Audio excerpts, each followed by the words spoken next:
Two more teams to cover. Let's start with the New Orleans Saints, 5-12 last year. A team with, I would say, as many question marks as any other team. Are they slightly in transition right now? Are they just getting out of all the cap mess? You have this offseason retirement of Derek Carr. After they signed Derek Carr a couple of years ago, that signified, hey, we're going to keep trying to compete and going for it. We're not ready to blow it up and restart. But Derek Carr retiring this offseason, I think, has a bit of an impact. They draft Tyler Shough in the second round, number 40 overall. And so he's expected to be the starter here. And they've got one of, if not the lowest win total here, 5.5. I think tied with the Titans for last. Over under 5.5 here for the Saints. Yeah, so back in that, the win total is set low when there are question marks at quarterback. And the Saints, not only do they have a question mark at quarterback, but they have question marks in a lot of other places as well. I think they tried to go the competitive rebuild route.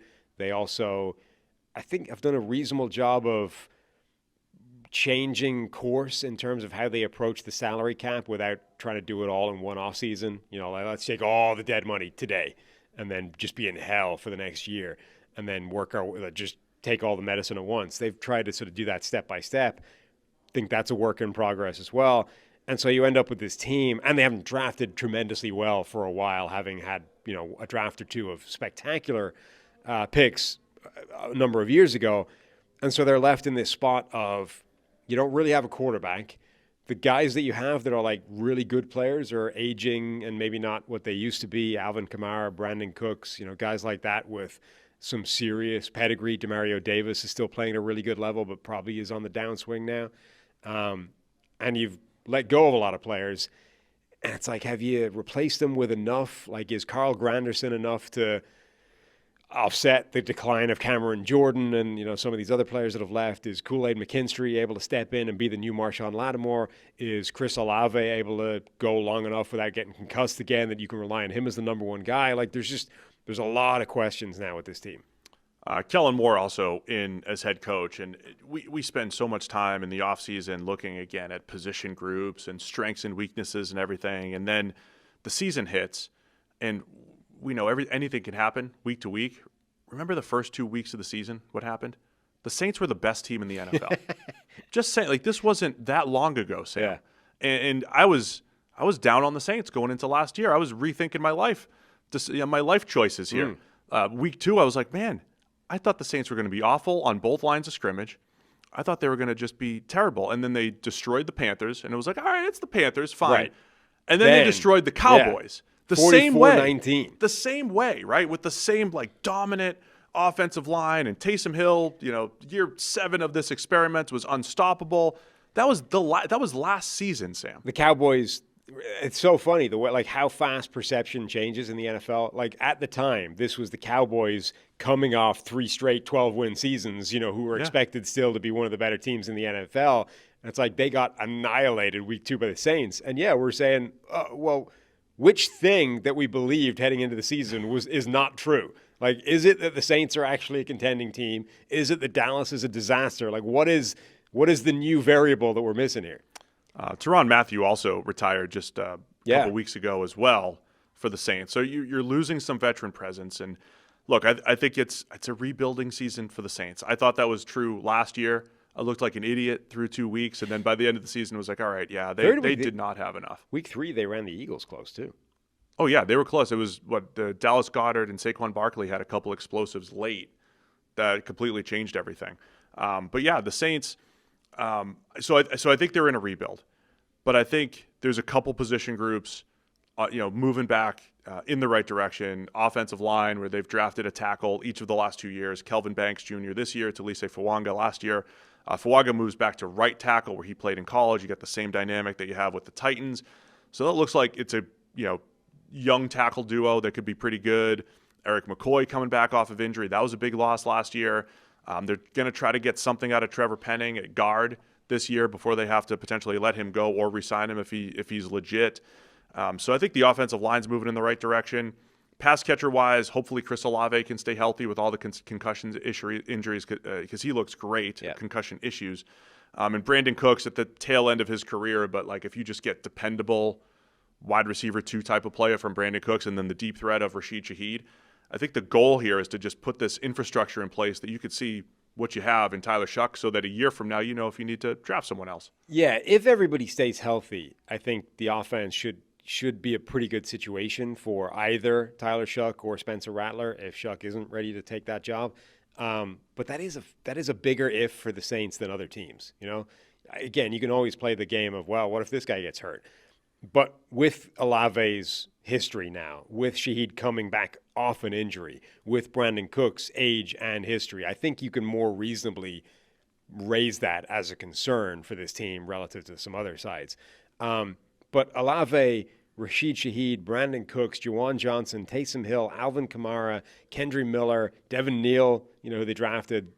This Foster Moreau's not a bad player. Like, it's a group that could be pretty good if they have, solid quarterback play. The offensive line, I think, should be passable, if not great. It's not a terrible spot for a quarterback to go into. Alvin Kamara can still play at running back. We'll see how much they want to try to get the youth movement going. Kendry Miller or Devin Neal out of Kansas at this point this year, but Kamara is still pretty decent there. Overall, you would still say on paper the offense looks like it's the bottom. I mean, close to the bottom of the league because of the uncertainty at quarterback. But even if you put Derek Carr in there, you would say the offensive line looks okay, some youth there, and there's more questions at receiver than you would like, especially for the future. So that's what the Saints should be looking for here is, who are we building around for the future this year?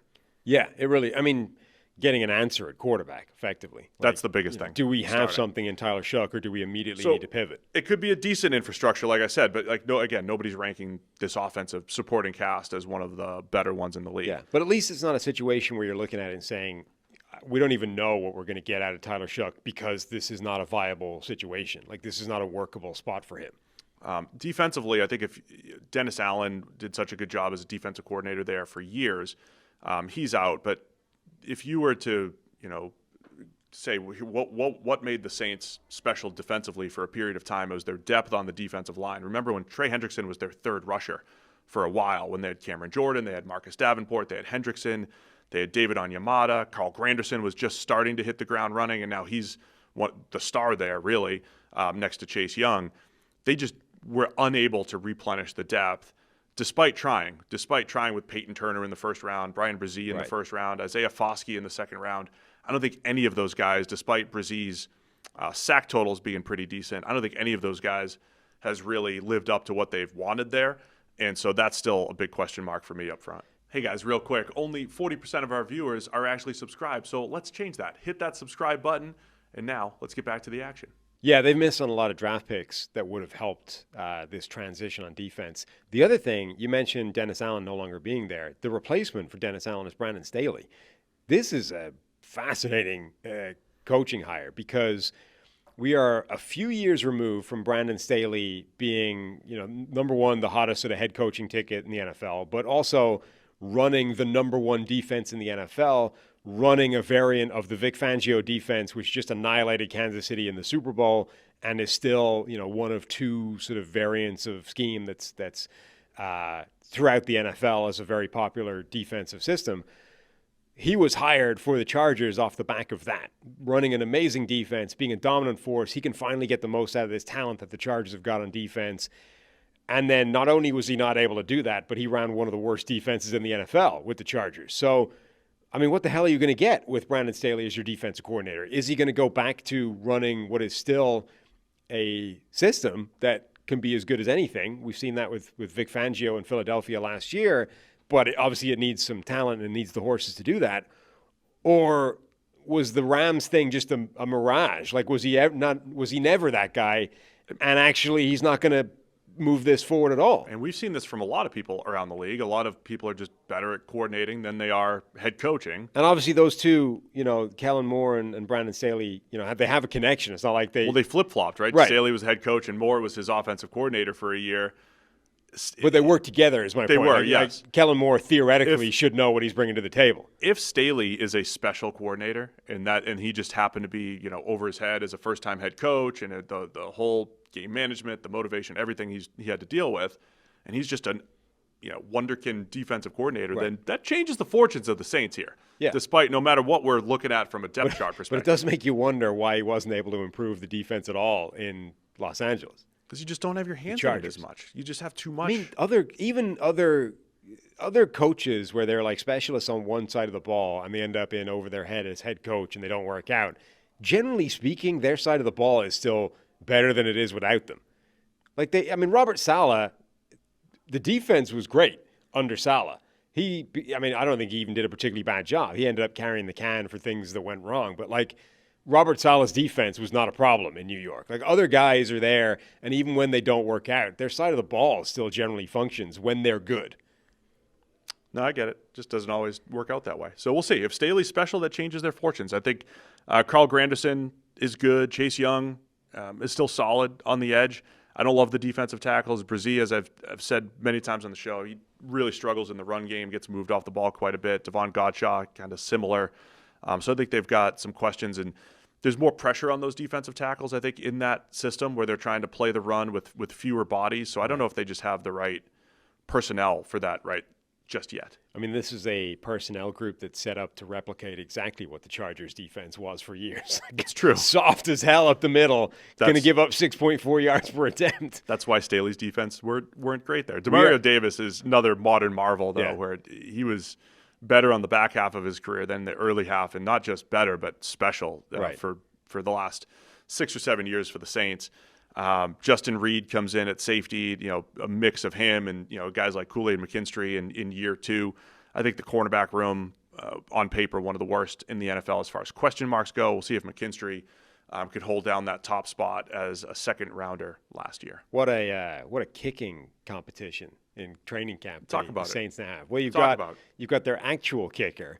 Then you've got Irishman Charlie Smith, who they signed last year off the IPP, but unfortunately signed for the one team that just has a fantastic kicker and was therefore never likely to get the starting job going forward. And now you just add safety Justin Reed to the situation who can kick off as well. Understood. So what a kicking battle this is.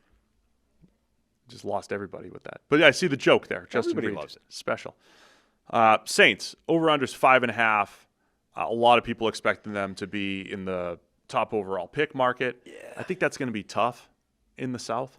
To win the number one overall pick? Yeah, I think it'll be tough for the Saints to be there. I wonder how many times the team that's the favorite going in to get the number one overall pick actually does it.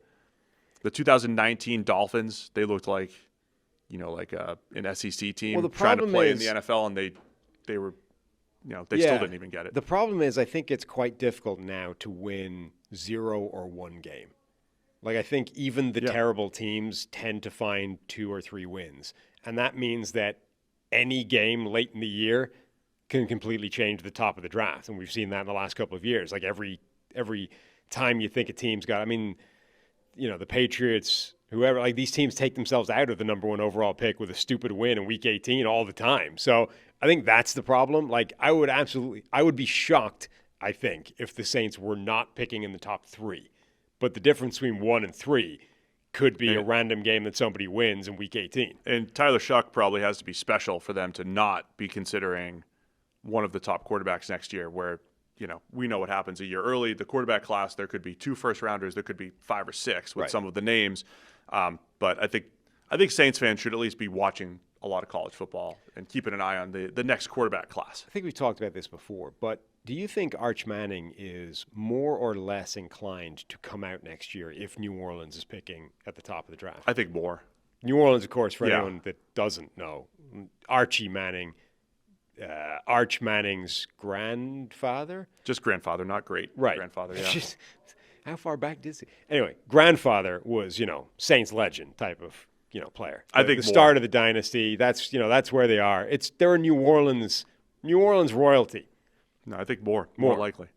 Because I'm generally, my opinion at the moment is I think Arch Manning is very, very likely to stay in college, almost regardless. Yeah. I do wonder, though, if that changes if the Saints are number one and interested in him. It also depends how if Texas wins the national title. Or if he stinks next year. True. But, if he's the QB for the national title team and the Saints have the number one overall pick, it's all right, see you later. But they also have Garrett Nussmeier, LSU. You've got that other local connection. Was it Feinbaum? Is that his name? Is out there being he's going to be the best quarterback in college football history. Like, the dude, has he even played well yet at any point? I mean, this is all theoretical Are you at the moment. questioning Paul's ability to construct a hot take? Yes. Well, no, not his ability to construct a hot take. His ability to construct an accurate take at the moment. All right, over under 5.5 here for the Saints. Where are you going? Under. I'll also take the under for the Saints again. Thanks for watching all the way to the end of our video. Check the Mic is live every Monday, Wednesday, and Thursday, so be sure to hit this subscribe button so you don't miss a thing. The all-knowing algorithm is convinced that you'll like these videos as well, and frankly, who are we to argue?